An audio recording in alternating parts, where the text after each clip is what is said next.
Well, hello and welcome to Serial at Midnight. My name is Heath, and in this episode we are talking about this high stack of films which I'm about to foolishly pick up and try to show you. These are this is the December slate for Kino Lorber, both the Studio Classics line and the Kino Lorber proper. You know, the Kino Lorber operates like art film and independent film, and then Kino Lorber Studio Classics is all that stuff that I love so much. I managed to show it to you without knocking them over. We got a lot of ground to cover in this episode, so I'm just going to launch right into it. Tons of titles here. These aren't reviews. These are, hey, this came out. I want you to be aware of it. I want you to see it. And in some cases, I've had this stuff long enough to do some reviews. There are reviews for this, but this is not a review video. All right. Film Noir. The Dark Side of Cinema, Volume 5. You know I'm excited about this. We've got the first 4 volumes up here.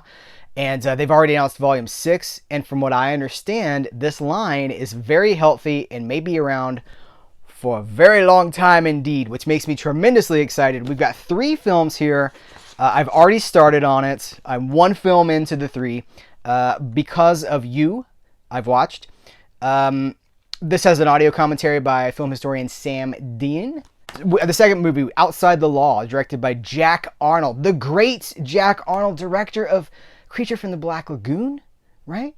The Incredible Shrinking Man. You know, the Criterion release that just came out for The Incredible Shrinking Man has a feature about Jack Arnold at Universal. This is Jack Arnold at Universal. C. Courtney Joyner was involved in that. Jack Arnold would go on to do television directing in the 60s, and we'll be watching an episode of Brady Bunch or Gilligan's Island. It's like directed by Jack Arnold, and I'm always like, oh, do people know? Do people know who this is? And then the final film, that has a commentary by Richard Harlan Smith. And then our third film is The Midnight Story with Tony Curtis. And that has a commentary by film scholar Jason A. Ney. So a review for this will be surfacing pretty soon, probably, because I'm already a third of the way through it. You guys, this is a big one. The Brass Bottle. We got I Dream of Jeannie and The Brass Bottle on Blu-ray in the same year, like just a couple of weeks apart, too. That's pretty cool universe synergy. The Brass Bottle takes place, so it's 1 year before I Dream of Jeannie. It co-stars Barbara Eden. She's not the genie in this movie. Burl Ives is the genie in this movie. The voice of the Snowman and Rudolph the Red-Nosed. Now, you know Dasher and Rudolph. Is that public domain? Can I sing that freely without having to worry about the Google delete machine being like, you can't do that? Tony Randall is like the straight man here, who, you know, the all the hilarity. He's the guy that gets the brass bottle. He's the guy that sets the genie free, and every time he wants to request something, it backfires, and it's just like, oh, genies in the 20th century, they just don't mix. It's a lot of fun, and reportedly, Sidney Sheldon, the creator of I Dream of Jeannie, made no bones about this, that he saw this and he was influenced by this, and so he brought this concept to television, but he recast the genie instead of Burl Ives with Barbara Eden, who he had seen in this movie. There is a female genie in this movie, Kamala, what is her name? Kamala Devi, and she is gorgeous, head to toe pink chiffon, it's hard to argue that this was not an influence on I Dream of Jeannie. You know what? I'm reviewing this while we're talking about it. I've already reviewed it. The review is at CerealAtMidnite.com. If you are subscribed to this channel, you should be seeing when I post, hey guys, new review for The Brass Bottle. So I've already posted this. But hey, Future Heath, editing this video. Future Heath, link in the description of this video, link those reviews so people can see them and they don't have to go hunt for them. Hey, Future Heath, also put them in the comments and pin it to the top of the comments so that all that info is there and people can just find it. This has a great commentary by Lee Gambin, who just keeps it peppy and moving along. And this is really very cool. Hey guys, this is cool. So there is in the middle of his commentary, he's like, you know, here's my interview from, like, I think they recorded this based on their comments. I think they recorded this in August of 2021. So it's almost brand new.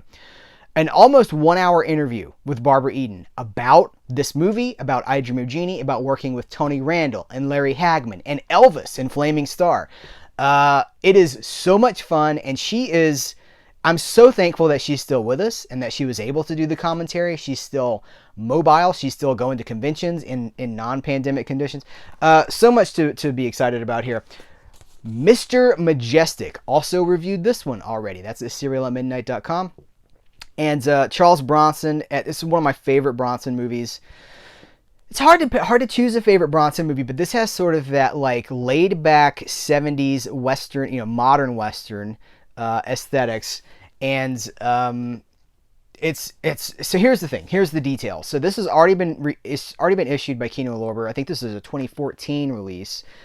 No, not a new transfer. Catalog transfer, and no special features. This is out of print. Enter the new release. It has a new 2K scan. It looks great. It has new special features. We have an audio commentary by the guy that literally wrote the book about Bronson. The Bronson's Loose book. I think it's called Bronson's Loose Again is the name of the sequel. First book is about the making of the Death Wish series. And the second book is about 18 other Bronson movies. So the guy knows this stuff really well. Interview with director of photography Richard H. Klein, and interview with actress the lovely Lee Purcell. Great stuff here. And it has reversible artwork. We'll show you see, these are the same, but inside, 3, 2, 1. There's our alternate artwork. Can't recommend this to you guys enough. Great release. What do I do with the old one? Maybe I pass it on to my dad. Get Crazy, Alan Arkish, 1983. A musical, sort of a rock concert thing that is, if you know Alan Arkish, Hollywood Boulevard, partner in crime for Joe Dante for a long time. I think they both came out of the Corman system. Cutting trailers. Didn't they cut trailers for Roger Corman? Hollywood Boulevard, Rock and Roll High School, Heartbeeps. This got Malcolm McDowell in it. After Clockwork Orange, did Malcolm McDowell ever do something that was not at least partly rooted in the Alex character from Clockwork Orange? I would like to know. Because I think that he was married to that for the rest of his career. This is loaded with special features. It does not have alternate artwork, but it does have a great cast. Malcolm McDowell, Alan Gorwitz, I think is how you pronounce it. Daniel Stern. That was the summer that I starred in Get Crazy. That was supposed to be like a Wonder Years thing because he was the narrator on the Wonder Years, but I don't think that translated at all. Miles Chapin. Tons of stuff here. We got a brand new 2K master approved by Alan Arkish. Audio commentary by Alan Arkish. Eli Roth, the filmmaker Eli Roth, is on the commentary as well. And filmmaker historian Daniel Kramer. The After Party documentary with cast and crew. Fan fiction with No Dogs in Space featurette. Trailers from Hell with Alan Arkish. It makes sense, right? Joe Dante, Trailers from Hell, Alan Arkish, just doing a lot of this. 3 music videos and a theatrical trailer. I will say this really quickly. I know I'm trying to. I don't want this video to be an hour. But I stumbled upon Alan Arkish on Amazon as like review. Like I was looking up old movies. Like stumbling down this rabbit hole of like 50s sci-fi and like all this old stuff. And Alan Arkish was leaving like grumpy reviews about things. And I was like, is it that Alan Arkish? And I was like, it totally is. Like the tone and what he was talking about and the movies he was talking about. I was like, Alan Arkish is reviewing things on Amazon. It was fun. The Long Goodbye, Elliot Gould. I've also reviewed this one. What a fantastic movie. Not a perfect movie, but a fantastic movie that is open to so many interpretations. I have such admiration for this movie. Elliot Gould, working at the top of his game. He'd worked with Robert Altman, the director before, on MASH. And would do more good work, but this movie kind of finds him at a crossroads. His career could not have been colder at the time. He was trying to reinvent himself. And, it makes me sad that I think a lot of younger audiences, see, this is the thing. Someone asked in the comments of YouTube, when I posted my review for this on YouTube, it was, a text post. Someone said, thank you so much for bringing this to my attention. By the way, the feedback for the posts about the reviews has been overwhelmingly positive. So thank you guys. And thanks for being about substance, right? Thanks for encouraging conversations about them and not because this is just the beginning of the conversation to say, hey, here this is. Then we have to talk about them for it to mean anything. And so many of you guys are open to that, and I really appreciate it. But someone was saying, did Elliot Gould ever get his due? And I was like, I don't know that he did. He's still alive. He's not dead. He's still alive. But I think there's an entire generation, probably 2 generations now, 3 maybe. I hope not 3, but that they only know him as Monica and Ross's dad on Friends. My little harmonica. They only know that guy. And the cat that was in The Long Goodbye and has a cigarette in his mouth in every single scene except for one. I don't like. That's the guy. It's like my comparison is like if you only knew Michael Caine. If you only knew Michael Caine from the Batman movies as Alfred's butler, and I think that that's probably true. There are probably millions of people. Oh, that's Alfred's butler. Not realizing the greatness that's just like the tip of the iceberg. All right, so this is a brand new 4K master. It looks great. All of that flashed film. I mean, this looks good. Audio commentary by film historian Tim Lucas. Rip Van Marlow. That's from the original MGM DVD where they talked to Robert Altman and Elliot Gould. Talking really fast, you guys. I gotta pace myself better. They talked to the director and the star about bringing the character, because he's a noir character. He's Philip Marlowe, the Raymond Chandler character, right? So, Vilmos Zsigmond on Flashes The Long Goodbye. That's about the look of the film. David Thompson on Robert Altman. Tom Williams on Raymond Chandler. We got a featurette on Hard-Boiled Fiction. An article from 1973 American Cinematographer. Trailers from Hell with Josh Olson, the co-host of the Joe Dante, the podcast, The Movies That Made Me. And all the trailers. And so I just loaded. Alternate artwork. Which do you prefer? Better here? Better here.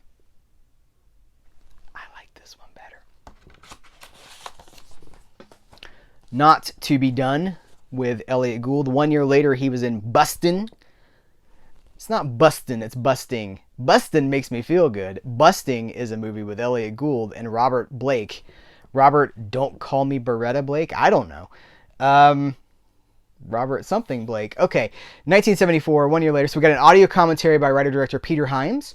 Audio commentary with stars Elliot Gould and film critic Kim Morgan. That's Kim Morgan and Elliot Gould on a commentary track. Amazing, guys. Amazing.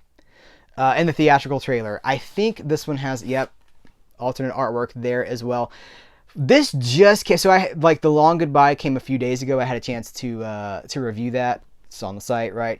This just came last night, and it was too late I was already in the middle of something. I didn't get to watch it, but high priority. We've already talked about Hard Target, but I wanted to circle back around to this one because it has been caught.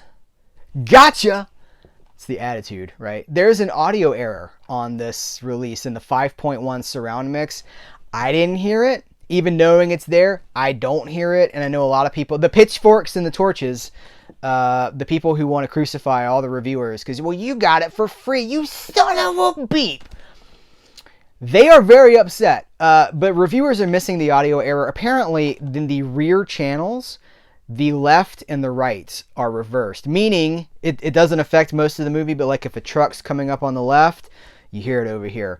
I didn't notice. But there is a replacement program that is being worked on right now, and if you bought this, you will be able to get the updated disc with the corrected audio mix. So that's cool. There's a problem. It's been addressed. Everybody's happy, right? Right? Okay. 21 Hours in Munich. We got Franco Nero. We got William Holden. I guess, I named Franco Nero first. I guess I'm showing my bias there. But we got William Holden, Shirley Knight, Franco Nero.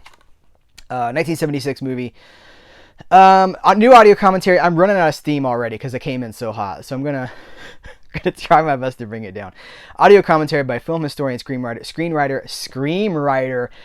Gary Girani. Includes both the 1:3:3, the square box ratio and the 1.78 theatrical ratio, so that they do this from time to time. I like that because they, cut off any criticisms about well, I prefer it in this aspect ratio. Well, you get both. So, you guys, this is pretty cool. Alfred Hitchcock, a film by Alfred Hitchcock, number 17. 1932, early Hitchcock, right? For the master of suspense, the number 7 is a gem of a comedy thriller for the legendary director. This is from his British years, because, he did Hollywood movies, but before that he did a lot of British movies. A lot of these movies would show up on those, big 50 movie pack public domain collections, too. Interesting stuff. So we got 4K restoration by the BFI. I wish it was on 4K, but I know the sales for this probably don't warrant.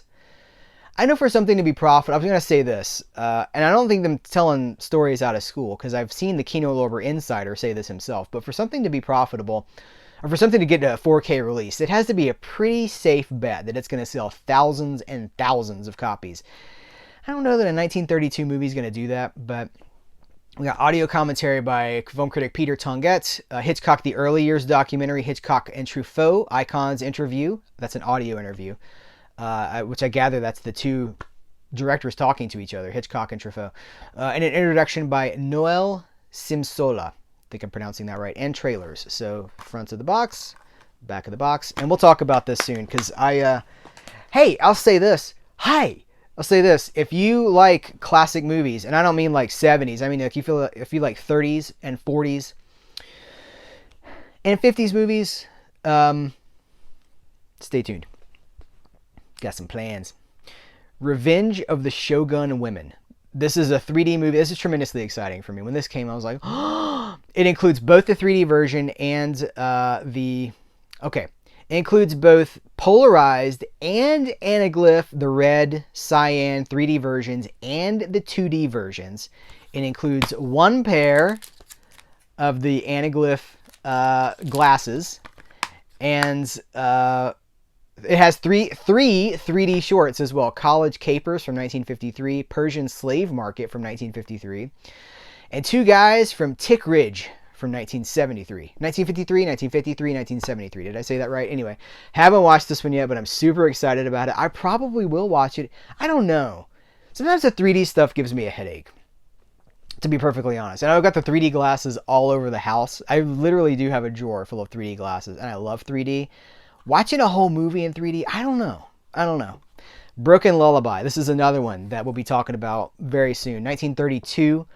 The cast on this one: Lionel Barrymore, Nancy Carroll, love Nancy Carroll, Philip Holmes, brand new 2K master. This is an audio commentary by film historian Joseph McBride, author of How Did Lubitsch Do It? And trailers. Stay tuned. Bedtime Story, Marlon Brando, David Niven, Shirley Jones. This is a 1964 film, audio commentary by Howard S. Berger and Nathaniel Thompson. Theatrical trailer. I'm winded now. Theatrical trailers and the teaser. Haven't seen it, so I'm not even going to try to talk about it. But it came out, or it's coming out. A couple of Alan Alda movies here. We've got The Four Seasons with Carol Burnett. This is an audio commentary by film journalist, or entertainment journalist, and author Brian Reisman. And theatrical trailers and TV spots. Oh, radio spots. It says radio spots. Radio. What is this? 1981. 1979, the other Alan Alda movie. This is Meryl Streep in it, Barbara Harris, Alan Alda. Audio commentary. It is called The Seduction of Joey Tynan. This has an audio commentary by Brian Reisman again. So it's a 1-2 punch of Brian Reisman. Theatrical trailer and radio spots. So if you like Alan Alda, take notes. Now we're moving into some Code Red releases. Starting off, because Kino Lorber distributes for Code Red. And interestingly, some of this stuff has been, like, quote, out of print for a while now, or going for some very high prices on places like the Dark Force Entertainment Store. Checkered Flag or Crash it's a fun movie. I did a review for this one as well. Hey, Future Heath, link to that review. It's Joe Don Baker coming after Walking Tall. This is kind of like Joe Don Baker had this little run of, like, he was the leading man, racing movies and like tough guy movies, and Golden Needles, right? We did a review for that one. And it's got Susan Sarandon very shortly after the Rocky Horror Picture Show, and Larry Hagman, to tie it back to I Dream of Jeannie. So it's shot in the Philippines. It's an off-road racing movie, and I mean it's not great, but it is those actors in a racing movie shot in the Philippines, an off-road racing movie shot in the Philippines. Frequently, no one looks like they want to be there because it looks very hot and very miserable. Everybody seems kind of tired. Joe Don Baker and Susan Sarandon have no chemistry together whatsoever. It sounds like I'm trying to talk you out of watching this movie. It's actually really interesting to watch. I'm super thankful that this came out, And I had a lot to say about it in my review, so check it out and let me know what you think about it. But you gotta pick this up if you like. This kind of movie doesn't get respect, right? It doesn't even get, like, these movies don't get new masters. They live on VHS, and maybe they got a DVD, and the DVD's probably taken from the VHS. This got a new scan, a new 2K scan of the film. It's from a print, so it's got the damage and the cigarette burns in the corner and stuff to let the reel change, you know. But, like, for movies like this, like, they don't get respected. They don't get good editions. So the fact that there's no special features, but how about the fact that it's got a new 2K scan? That is kind of a special feature. So I don't know. I enjoy it. It's got a great song for this guy. That's the title of the movie. It's one of those where the title of the movie is the song. It's like checkered flag crash. Yeah, and it's like the guy's doing a Waylon Jennings impression. It's kind of amazing the more I talk about it. Anyway, checkered flag or crash. I haven't watched this one yet. Jack Lemmon and Mass Appeal.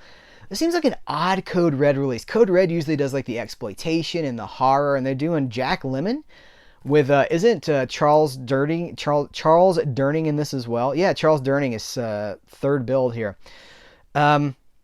Interesting choice though. This is a Universal movie.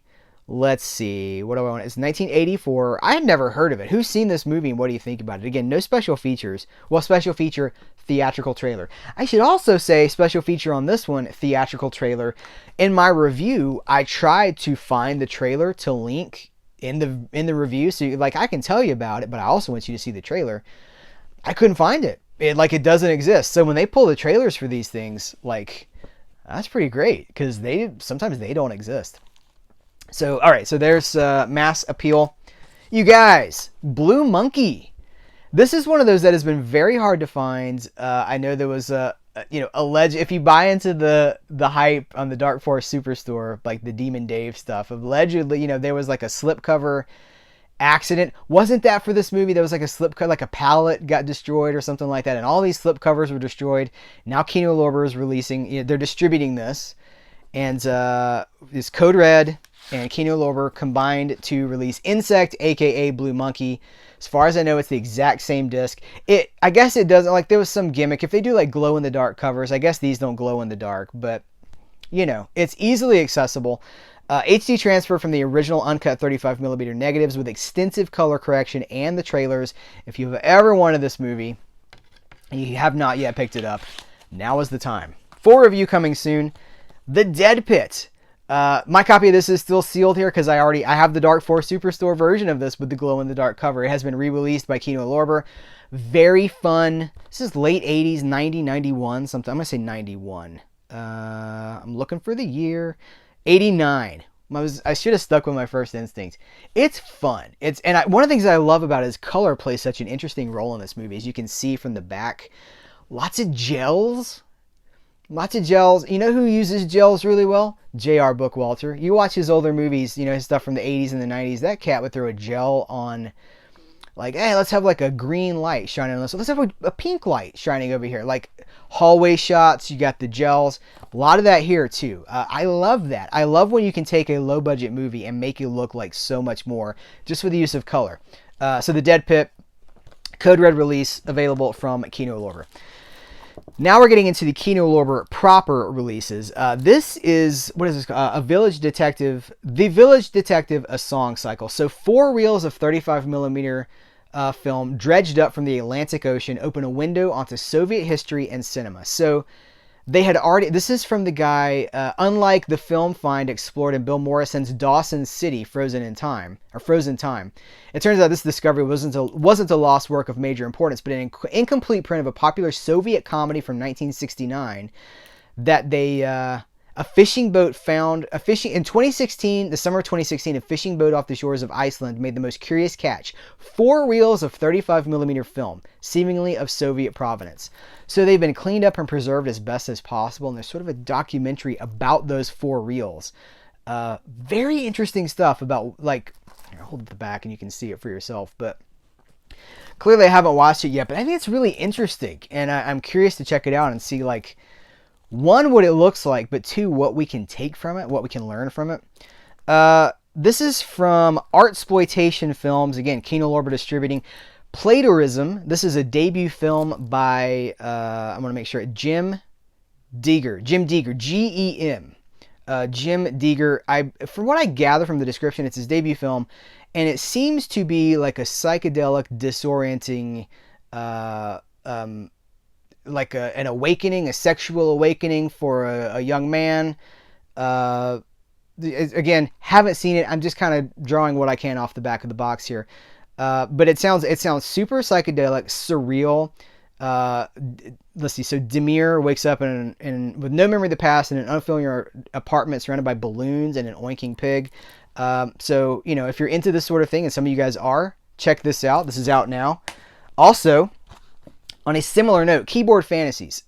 This is, so I did watch this, and it wasn't what I thought it was going to be. So the story for this, Keyboard Fantasies. As a sci-fi obsessed woman living in isolation, Beverly Glenn Copeland wrote and self-released Keyboard Fantasies in Huntsville, Ontario back in 1986. Recorded on an Atari-powered home studio, the cassette featured 7 tracks of a curious folk electronica hybrid, a sound realized far before its time. This woman made an album. I'm just like I'm putting it in my own words, but I watched it, right? So she made this album with an Atari computer, and I wanted to see that story.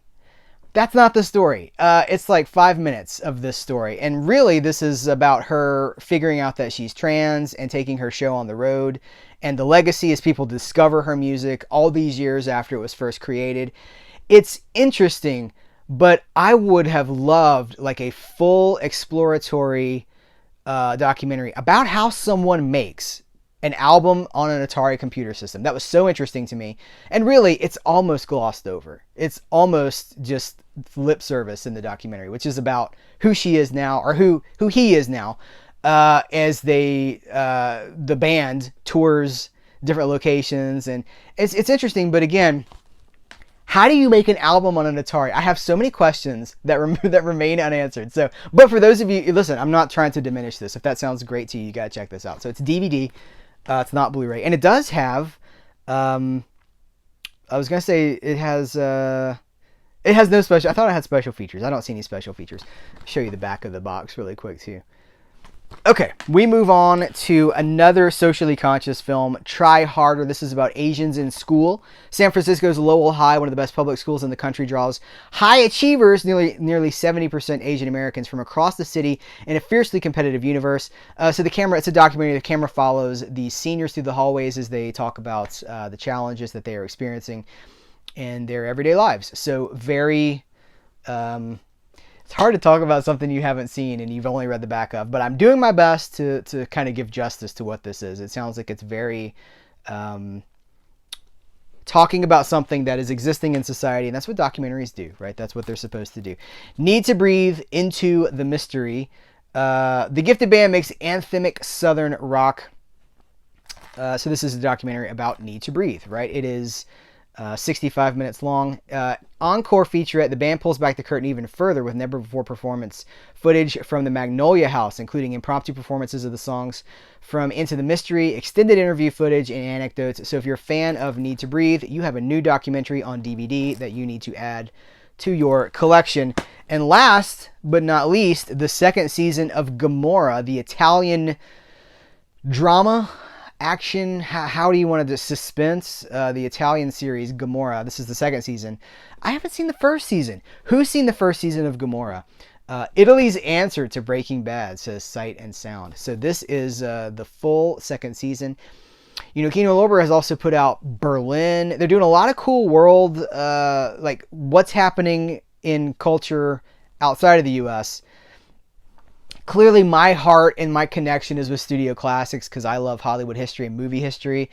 But I think it's very cool that we get to talk about this and that there are other things besides that, you know, we get to dip our toe into what's relevant now. And you guys, we have viewers in Italy. We have viewers in Europe. This is, you know, it's not just America, guys. This is all over the world. So, I don't know. This has 12 episodes, 4 discs, alternate English audio. Oh, it has English audio for all 12 episodes. So you could do the Italian or the English audio. I don't see any other special features other than that. Is this art any different? 3, 2, 1. Looks like it's the same. Guys, whoo, we did it. I'm going to have a lie down now. How do we do? Oh, right at 30 minutes. Amazing. Amazing. That's great. Okay, perfect. Keep your eyes peeled to CerealAtMidnite.com for those reviews. The conversation continues. This is not the last word about these movies. Again, you buy them. That's the beginning of the step. That's the first step. That's the beginning of the conversation. Then you got to talk about them. You got to watch them. You got to talk about them, see what they mean, analyze them, suggest them to other people. Here's why I think you should like this. So we are doing that at Cereal at Midnight, and so many of you are along for the ride. Thank you very much. Take care. Until next time, here's where to go and what to do.